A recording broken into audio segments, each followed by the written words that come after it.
wa syafi'ina wa maulana Muhammadin sallallahu alaihi wasallam wa ala alihi wa ashabihi ajma'in. Qalu subhanaka la ilma lana illa ma 'allamtana innaka antal alimul hakim. Subhanallahul azim. Amma ba'd. Wonten ta'asanipun para sepuh kasuhan ingkang tubuh pinatoten dalam kawula mulyakaken. Kula ngapunten dalem ngangge basa Jawa krana kula niku asli Jawa asli. Dikali-pun dalem rumaos sekolahe ora patiya dhuwur. Terus sampai cilik itu nggak tahu dimulai bahasa Indonesia dan ramah Pulau pun tahun ini pendidikan bahasa Wong Jawa. Kalau menawi pulau pakai makhluk pakai bahasa Indonesia, keterbatasan SDM kami sehingga banyak kekeliruan, malah sehingga sangat sulit tak kumpul paham. Pulau izin pematur dalam ngangge bahasa Jawa. Ikhlas nih. Ikhlas. Ini judulnya ikhlas. Ikhlas nih. Ini kalau tak merasakan saking ketua pembina di yayasan pun pembina yayasan. Kalau tak judulnya ikhlas, kalau nyebut keikhlasan panjenengan mau menawi sampai dalam materi Jawa. Dinanggung wonten alasanipun pembina yayasan YPPPI Kabupaten Banjarnegara dan juga seluruh pengurus yayasan itu sedaya ingkang kawula mulyakaken.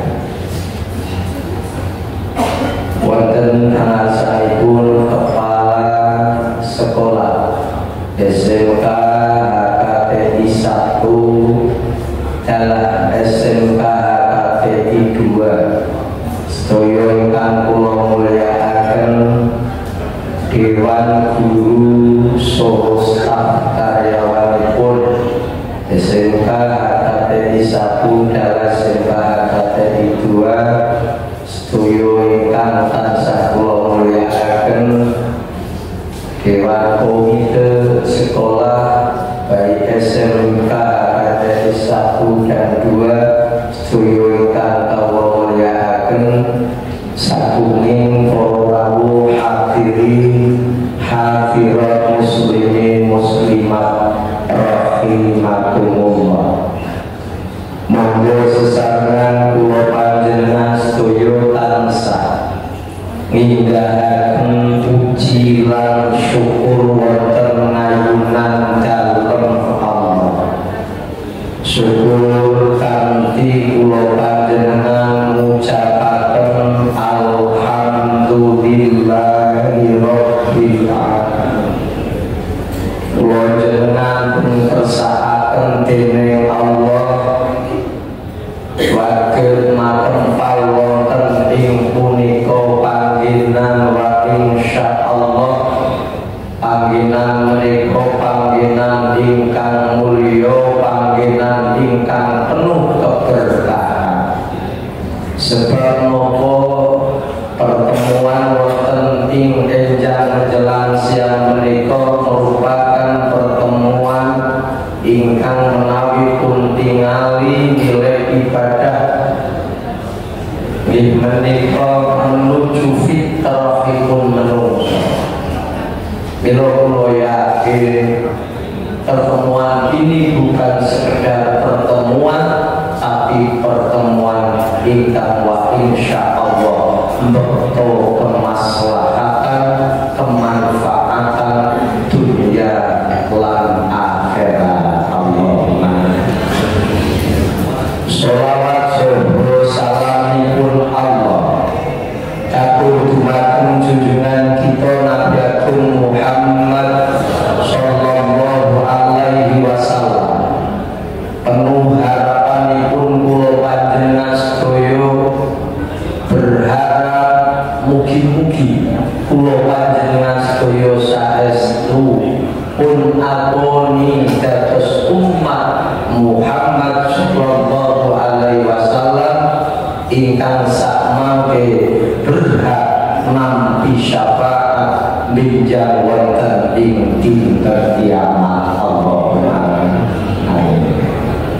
ingkang saterasipun dalem aturaken ngagumi matur numbah nuwun dumateng pembagi wekdal dalak dhateng sedaya keluarga besar YPPI Kabupaten Banjarnegara ingkang sampun nimbali dhateng kawula supados ndherekaken wontenipun pertemuan nggih menika silaturahim lan halal bil halal. Mugi-mugi kemawon ingkang sakmangke dalem aturaken saestu wonten hikmahipun wonten manfaatipun Allahumma amin. Dumateng para bapak dalam para ibu sedaya ingkang kawula mulyakaken.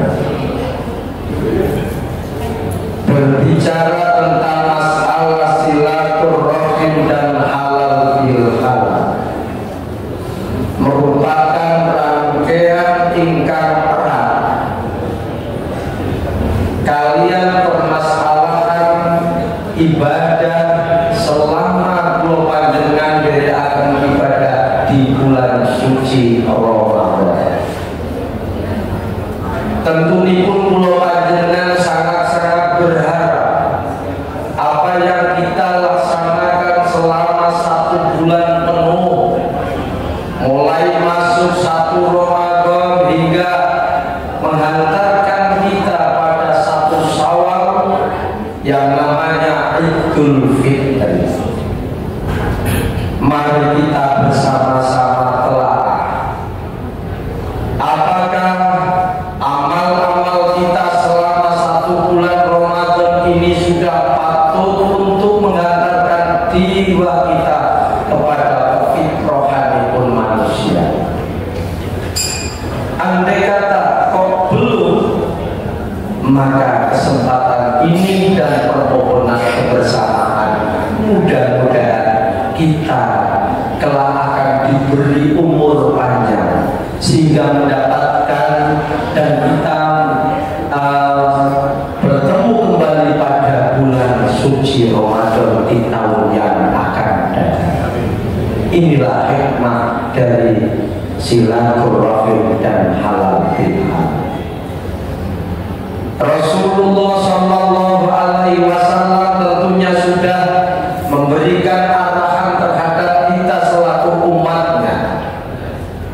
Dalam hadis disebutkan man shoma Ramadan imanan wa ihtisaban ghufira lahu ma taqaddama min dhanbi.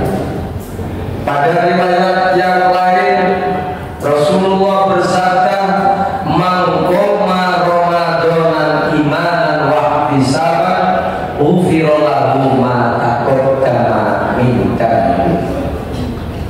Yang tentunya artinya barang siapa yang melaksanakan berpuasa di bulan suci Ramadan dengan penuh harapan mengharap ridho dari Allah. Kulo panjenengan le poso mung diarep ridhone Gusti Allah. Karena hakikat manusia akan selamat dan tidak menggapai tempat yang mulia dan tidak tergantung pada ridhonya Allah. Ini yang harus kita paham.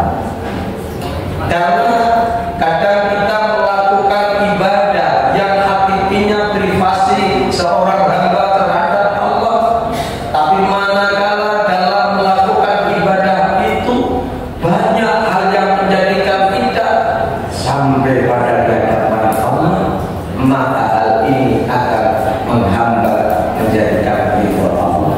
Tapi kita seorang hamba hanya berharap mudah-mudahan apa yang kita lakukan, baik puasa Ramadannya, qiyamul lailnya, baca Al-Qur'annya, dan ibadah-ibadah yang lain, baik ibadah mahdhah maupun ghairul mahdhah, mudah-mudahan menjadi wasilah kita mendapatkan ridho Allah. Allahumma.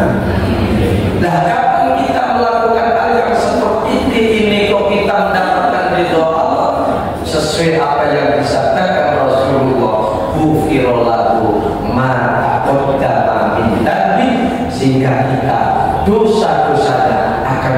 dihapus oleh Allah. Mudah-mudahan amalan-amalan Ramadan selama 1 bulan penuh kita ini akan betul-betul menghapus dosa kita. Allahumma urusan ibadah di bulan suci Ramadan ini ternyata belum bisa selesai karena Allah belum akan menerima apa yang seluruhnya dimohon oleh hamba dengan melalui ibadah Ramadan, karena masih harus diselesaikan satu hal, yaitu dengan menyelesaikan urusan-urusan dengan sesama. Maka pada kesempatan inilah yang sangat tepat untuk menyempurnakan kita di hadapan Allah supaya menghantarkan betul-betul, yaitu dengan Ramadan kita menghantarkan jiwa yang muttaqi, jiwa yang takwa pada Allah Subhanahu wa ta'ala. Mungkin-mungkin Allahumma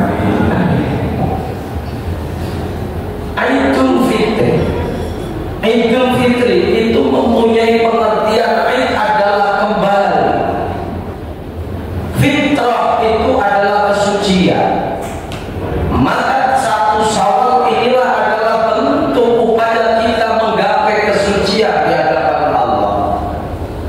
Kita tidak akan bisa menggapai kesucian di hadapan Allah manakala kita tidak bisa menyelesaikan dengan urusan sesama. Padahal menyelesaikan urusan dengan sesama dan menyelesaikan urusan dengan Allah secara akal lebih mudah menyelesaikan urusan terhadap Allah. Betul? Lantas nopo bener? Nek kaki Allah kuat jenengan cara usul moso akeh dosa. Syahrul Ramadan, syahrul taubat kita untuk taubat di hadapan Allah. Kita merasa banyak dosa di bulan Ramadan, kita memohon ampunan pada Allah. Saya yakin Allah akan memberi ampunan terhadap hamba-hambanya yang memohon pada Allah. Yang jadi permasalahan ini menyelesaikan dengan antar sesama. Maka banyak sering kita jumpai ada orang itu gara-gara warisan saja keluarga dengan antar keluarga itu sampai semboyan orang badan-badanan. Saya bangun merdogole ini merdogole bau kalau yakin memantun itu apa maning kalau mau pakai ketua yayasan tuh mau itu suami diteles ya jadi kali ini si pulau si usul sana sini kalau itu tak makan waktu itu mau kan boleh waktu tuh mau itu si beli kokari singkang itu tak sampai setunggal atau ini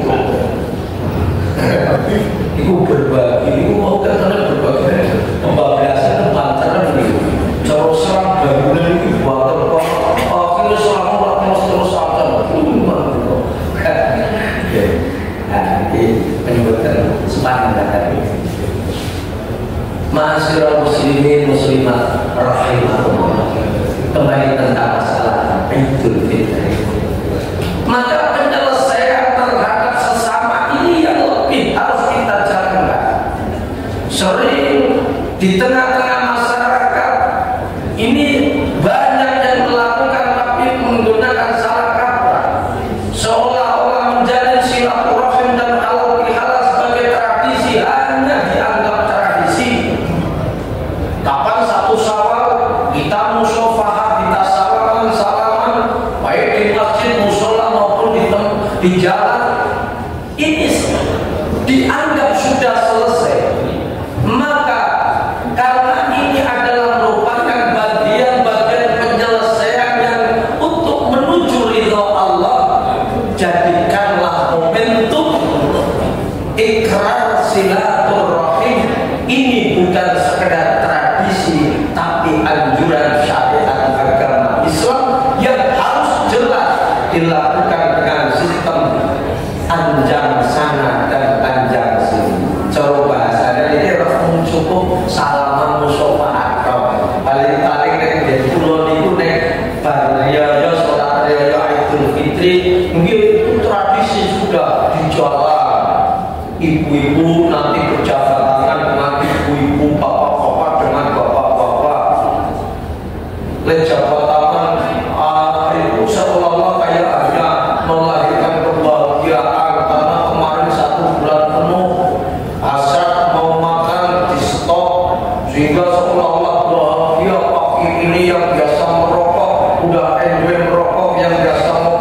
sudah ngopi seolah-olah pada saat itu ada hari kebahagiaan di belakang. Tapi bahagia silakan bahagia, tapi jangan kebablasan. Yang terpenting bagaimana hak kita menyelesaikan dengan sesama. Ini kadang-kadang menjadikan dengan mengutamakan tradisi tapi melupakan dengan inti. Maka pada kesempatan ini keluarga besar YPPI ini diadakan silaturahim dan halal bila halal. Jadikanlah momentum betul-betul untuk menyelesaikan tentang hubungan sesama manusia. Dengan ikrar yang tadi diwakilkan, tentunya itu adalah merupakan ikrar yang sangat mulia. Maka kadang-kadang di tengah masyarakat kalau sopanya kadang-kadang ketawa candaan. Tapi dengan silaturahim yang muda kepada yang tua memberikan maaf, ampunan maaf pada yang muda, inilah bahkan kalau bisa diselesaikan dalam ikrarnya. Coba bahasa yang Jawa itu lebih nanti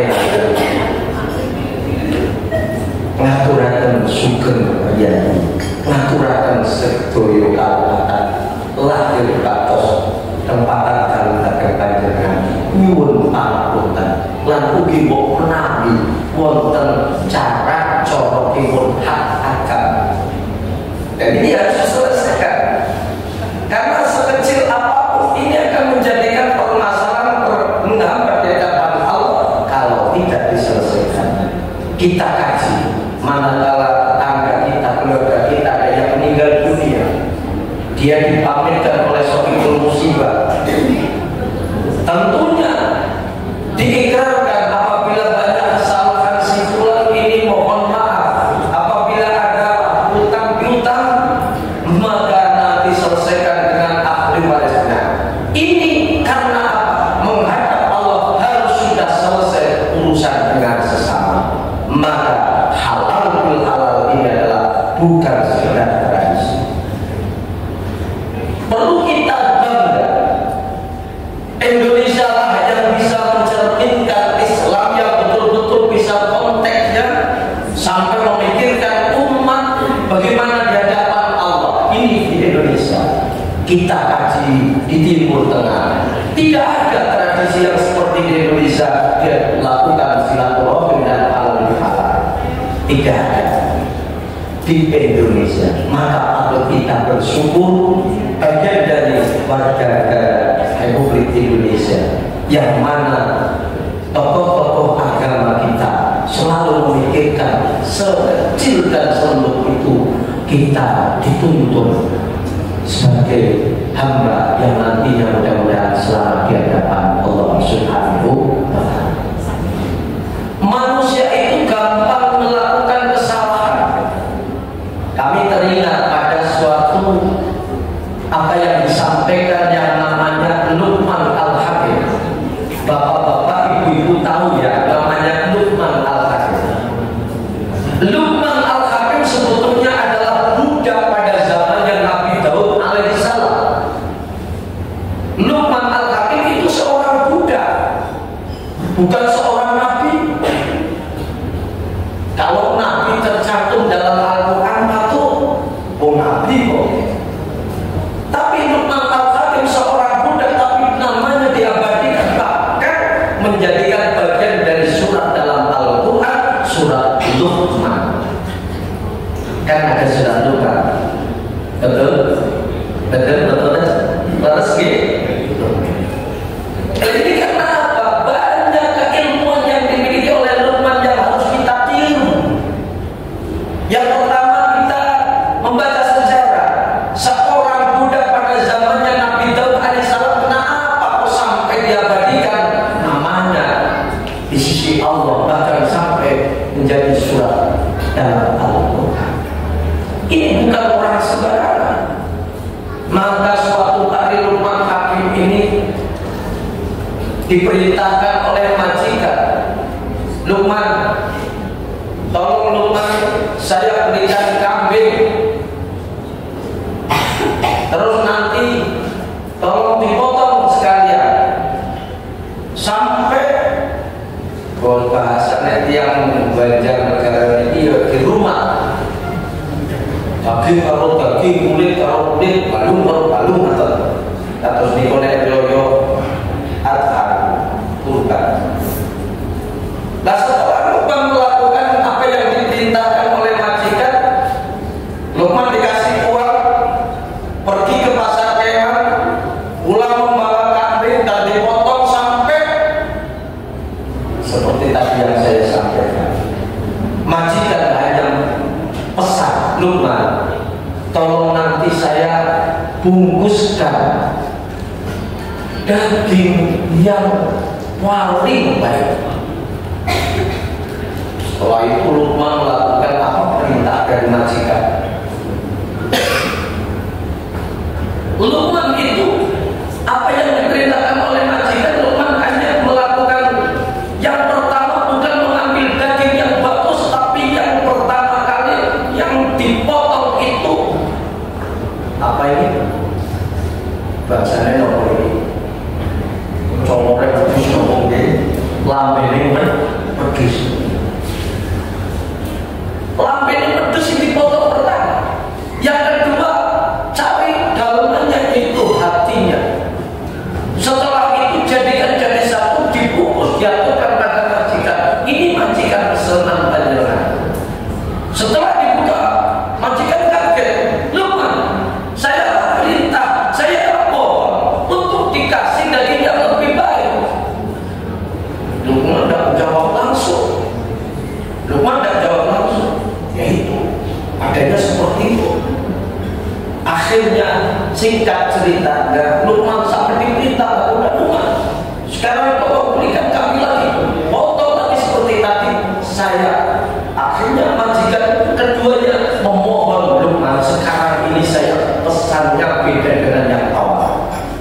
Kalau tadi saya mohon untuk dikasih dibungkuskan daging yang paling baik, sekarang tolong saya kasih yang paling jelek. Luqman itu hanya sebatas memotong lidahnya kambing dan hatinya kambing, jadikan satu. Diperintah untuk memotong yang baik ada dua, yang jelek ada dua. Berarti menyimpulkan baik dan tidaknya manusia itu tergantung pada lisan dan hatinya. Betul? Baik dan tidaknya manusia itu tergantung sejauh mana mengendalikan lisan kita dan mengendalikan hati kita. Ini yang terpenting pendidikan dari Luqman Al-Hakim. Maka kita selaku hamba yang dhaif, yang tentunya secara ilmu hakikatnya manusia itu sebetulnya hanya sepertinya wayang. Allah menghendaki di hari ini, detik ini, kadang kita itu melakukan hal yang tidak baik. Ini memang semuanya hakikinya adalah Allah yang mengatur. La haula wala quwwata illa billahil aliyyil azim. Ora ono daya iso sumingkring saka maksiat iku maujud. Angin kejaba ulih pitulunge Gusti Allah. Kita akan suatu kali perlakukan dengan jalan yang baik, itu memang di saat itulah Allah sedang melakukan mereka dalam jalan yang baik. Tapi suatu saat karena Allah ini orang ono daya iso sumingkring saka maksiat. Pertama, tidak ada kekuatan. Orang daya iso kuat ibadah jopone pitulunge Allah. Tidak ada manusia mempunyai kekuatan menjauhi dari hal yang buruk. Andai kata tidak mendapatkan pertolongan Allah, itu hakiki arti la haula wala quwwata illa billahil aliyyil azim. Karena Allah hakikatnya yang melakukan kebaikan dan keburukan. Seorang hamba tidak mempunyai kekuatan dan kekuasaan apa-apa. Inilah kita harus tunduk dan tunduk terhadap aturan Allah Subhanahu wa ta'ala. Kulo jenengan niku saged nyuwun ya Allah. Mungkin panjenengan paling kekuatan iman lan ketambahan. Niki napa?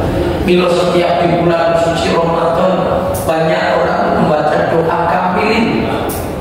Kadang-kadang kita setelah sholat tarawih ada yang membaca doa kamilin. Allahumma ja'alna bil imanil kamilin walil faraidil mu'addin wali sholati hafidin wali zakati fa'ilin wali ma'indaka talibin wali afrika wajin walil huda mutamassikin wa anillah muqridin wa fid dunya zahidin wa fil akhirati radin wa bil qadati radin wa lin na'ma'i syakirin wa 'alal bala'i sabirin wa tahta liwa'i Muhammadin sallallahu alaihi wasallam yaumal qiyamati sakirin.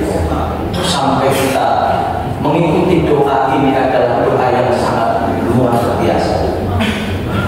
Kenapa kok pertama kali doa menyebutkan tentang pentingnya kekuatan iman?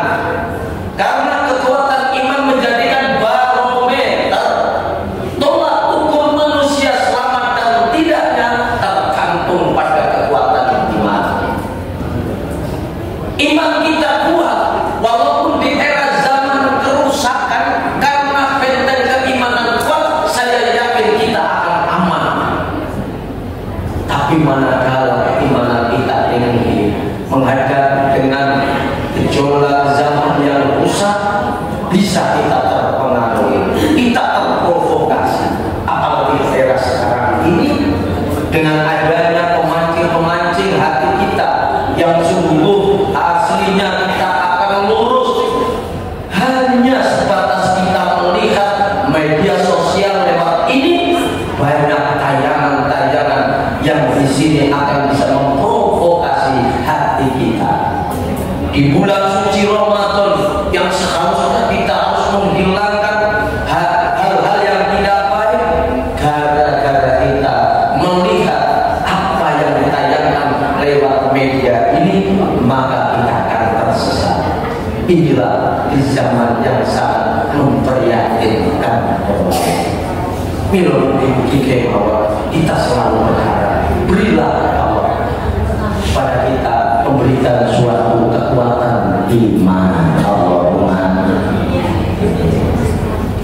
yang bangun pulau kali dalam jam mau kebablasan ini, karena kayaknya masih ada yang belum sempurna. Pertemuan ini yang belum sempurna, yang terakhir kayaknya ini baru jam siang. Ada makanannya tidak ini Pak, kayak dasarnya ada. Nah, ini kan kesempurnaan manusia itu di situ kan. Kalau urusan masalah metangan kelihatannya sudah semuanya sudah habis karena dulunya dari jam 8 sampai sekarang hampir jam berapa ini? Jam setengah 11. Otomatis harusnya jog-jog terus. Untung saya duduk di depan, biarpun ini hanya dua, tapi apa? Dijamin, apalagi ini ada plastiknya. Ini kan tidak boleh dimakan, harus dibawa pulang. Ini namanya pelecehan.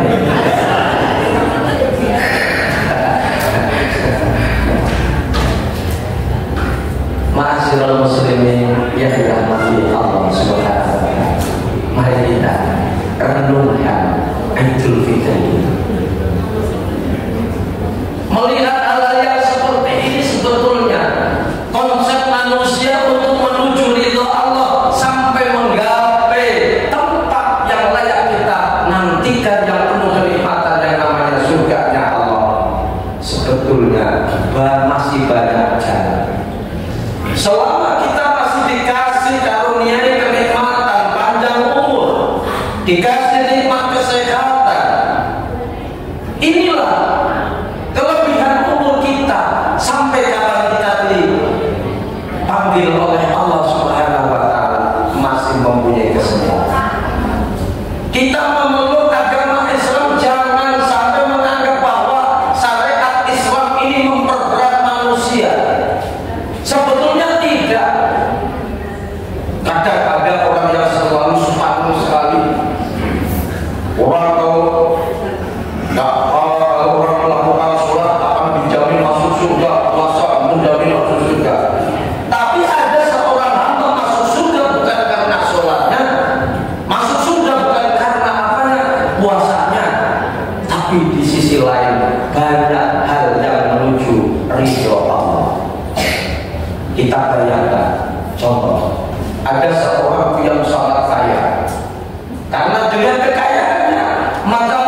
bisa melakukan ibadah haji setiap tahun. Oh, sudah mampu. Setiap tahun daftar haji, setiap tahun pulang haji, daftar lagi untuk tahun depan. Itu hajinya, umrohnya karena banyak uang setiap bulan itu tanah suci Mekah. Gara-gara ada tetangganya yang sangat kerepotan, tidak bisa menanam nasi, dia tidak memperdulikan, di hadapan Allah akan menjadikan pertanyaan, tidak akan menjamin sholat ibadah hajinya akan menjadikan konteks ridho Allah. Maka kami teringat pada suatu Nabi Musa alaihissalam pernah berdialog sama Allah. Bagaimana Musa takliman, Allah itu pernah dialog kalian Nabi Musa. Di saat dialog Nabi Musa, matur kalian Allah, ya Rabb, amal apa yang engkau lebih dicintai, yang engkau cintai itu amal apa ya Rabb? Apakah sholat saya? Nabi Musa seperti itu. Apakah sholat saya? Apakah puasa saya? Apa baca Al-Quran saya? Ternyata Allah menjawab Nabi Musa, kalau kamu sholat itu untuk kepentinganmu sendiri, kalau kamu puasa untuk kepentinganmu sendiri, amal yang saya lebih cintai adalah yaitu itu di Simorati Ustaz. Ibu menurut ini kalau Pak Tutor di guru saya orang patut ngaji ke rumah dia sebutkan apa dia sebagai hiasan saja daripada hiasan di plastik ya. Terima kasih Pak Tutor. Jadi jangan mau belajar mau ya dan kalau ini kan mau beneran ke anak panganan kan ada dibungkus atau ini kan tadi ini mau tadi lagi benar kan ya. Jangan aku hanya Indonesia saja ya. Lanjut. Tapi Nabi Musa bersama Allah ya. Amal apa sesungguhnya yang engkau lebih dicinta, yang engkau cintai? Apakah puasa saya? Apakah sholat saja? Sholat saya? Apakah baca Al-Quran saya? Ternyata Allah menjawab, kalau kau sholat itu untuk urusan sendirimu, puasa kamu melakukan untuk dirimu sendiri. Yang saya lebih cintai adalah melakukan amal tapi bukan hanya untuk diri sendiri. Untuk siapa? Mementingkan kepentingan umat. Seperti halnya yang dicontohkan Rasulullah SAW dengan konteks yang nyata. Tatkala Rasulullah SAW gak tinggalkan sate Allah, tatkala kanjeng Nabi menikah putih balik dari Allah pada kursi tadi, apa perkataan yang terakhir yang diucapkan oleh Rasulullah?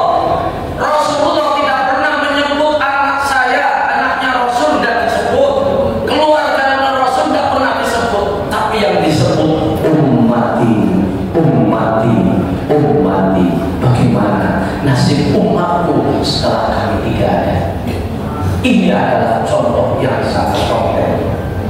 Rasulullah sendiri ini mementingkan kepentingan umat, tapi kadang-kala kita di antara menanamkan kepedulian dengan sesama sebetulnya adalah amal-amal yang baik.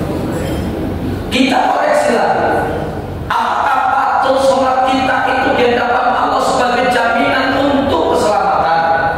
Mau model sholat kulo mau pak, nun sewu sholat kulo itu gaya sholat, kenapa boleh barang kita? Ngertosin boleh barang kita? Wah niku lagi golek kontak mobil, kontak motor, ketemu. Misalnya rumah ketemu ketabrak sholat zuhur, akhirnya sholat zuhur. Begitu sudah apa? Badan kita sudah istiqbalul kiblat, mengangkat tangan takbiratul ihram, Allahu Akbar, hatinya melayang. Oh, kemudian bocor kasu. Di era sekarang ini Allahu Akbar, ya Allah, udah salam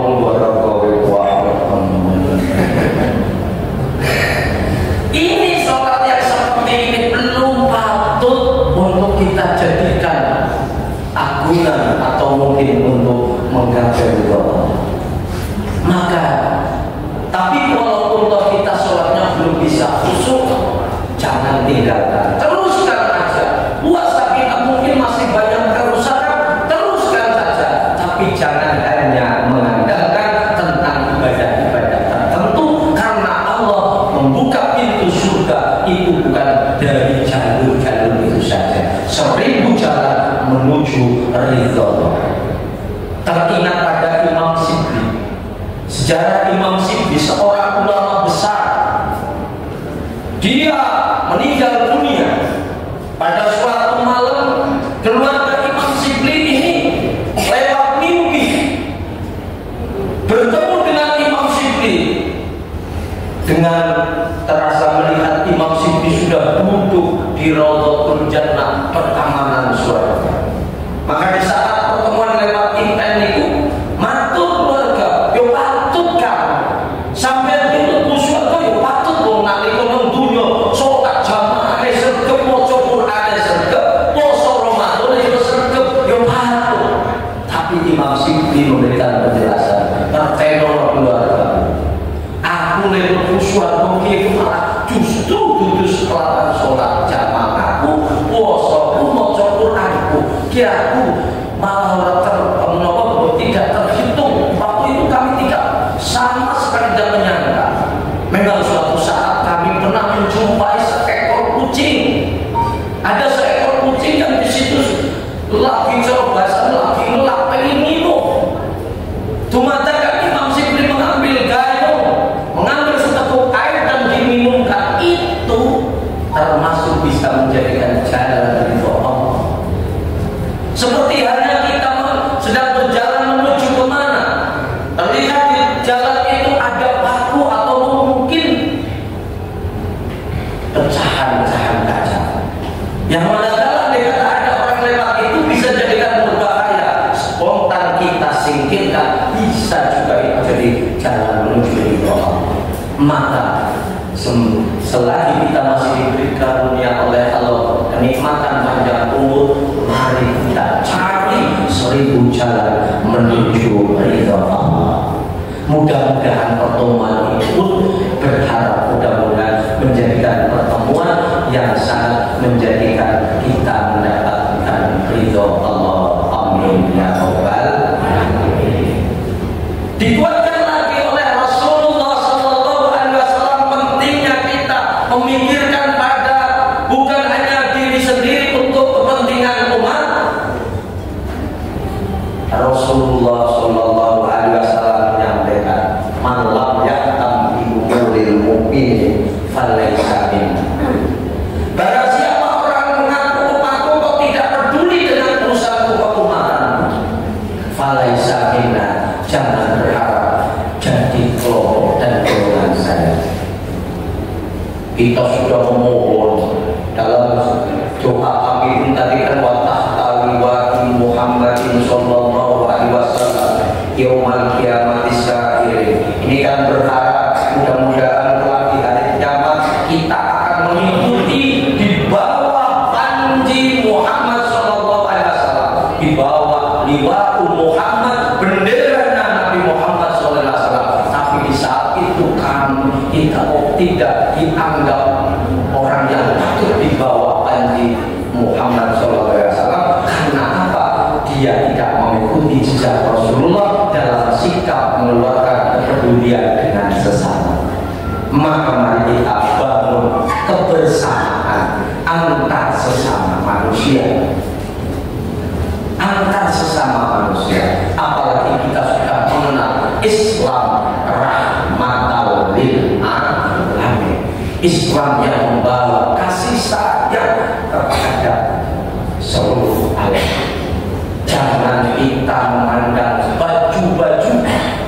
Innallaha la yanzuru ila suwarikum walakinnallaha yanzuru ila qulub. Allah tidak akan memandang dengan bodi kita, casing kita, tapi Allah akan memandang yang dulu ila qulubikum, yang akan dilihat adalah sejauh mana hati kita. Maka mari Majlis-majlis yang seperti ini sebetulnya majlis yang sangat mulia karena pembinaan rohaniah kita supaya di hadapan Allah nanti akan bisa selamat. Inilah momentum Idul Fitri. Mari kita tingkatkan kebaikan dengan sesama, berbagi dengan sesama. Bila kalau mau Pak Ketua Yayasan pun sudah memberikan contoh konkret langsung. Itulah berbagi yang seperti itu merupakan bagian-bagian yang harus kita tingkatkan dalam nilai kepedulian dengan sesama. Sebetulnya Rasulullah SAW soal masalah kepedulian itu bisa melalui 3 jalur. Kalau memang kita mempunyai finansial atau mungkin harta, bisalah kita berbagi menolong dengan harta kita. Harta tidak kita miliki, tapi keilmuannya ada, berbagilah kita dengan iku praktikal. Coba saya wong Jawa niku iku praktikal. Iku praktikal keilmuannya terbatas, SDM terbatas, maka gunakan yang terakhir, kekuatan kita, tenaga kita. Maka Rasulullah dalam konsep perjuangan itu wa man kana lahu ilmun falyatasaddaq bi ilmihi wa man kana lahu malun falyatasaddaq bi malihi wa man kana lahu quwwatun falyatasaddaq bi quwwatihi. Ini konsep yang diajarkan Rasulullah Sallallahu Alaihi Wasallam. Mudah-mudahan kita selalu umatnya selalu diriakan nopinkan kados tinggal pun contohkan baginda Rasulullah Sallallahu Alaihi Wasallam. Mudah-mudahan HKTI 1 dan 2 dalam naungan yayasan ini selalu diberi keberkahan oleh Allah Subhanahu wa Ta'ala. Apalagi yang namanya perjuangan keilmuan, apa tadi yang disampaikan beliau itu betul. Kalau kita dasari dengan keikhlasan untuk ibadah, maka kita akan mendapatkan memperoleh nilai ibadah berarti pahala. Mendapatkan keringat, hasil keringat kita akan mendapatkan upah ujur. Maka supaya kita bisa mendapatkan kedua, harus dengan sistem meniati kita untuk beribadah, berbagi keilmuan, memintakan anak bangsa, memberikan modal keilmuan pada anak bangsa. Kita akan anak generasi penerus kita, yang mana generasi penerus adalah pemegang estafet perjuangan kita. Mudah-mudahan Dewan Guru, staf karyawan, yayasan, yang semuanya yang menghidupkan melalui laboratorium pendidikan, lembaga pendidikan ini, niat ikhlasnya akan mendapatkan imbalan dari Allah Subhanahu wa Ta'ala. Atas bahasa wong Jawane, jadi kalau diwarai keadilan itu nek ono wong gawe meja yo di longan, nandur pari di suket. Nek jenengan duwe suket kan mboten nang sampah, tapi nandur pari yo dilarang yo 11 April ono suket. Pari ne pokok suket kena bulan. Kalau panjenengan saya sampai jadi orang yang rugi karena masih diberi kesempatan, mudah-mudahan acara inilah menjadikan momentum kita telah untuk persiapan ke depan. Mudah-mudahan di bulan Syawal ini kita diberi kekuatan oleh Allah Zohiran wa batinan. Amin amin ya rabbal alamin. Kiranya itu yang bisa saya sampaikan. Apabila ada hal yang kurang pas, mohon maaf yang sebesar-besarnya. Kami akhiri.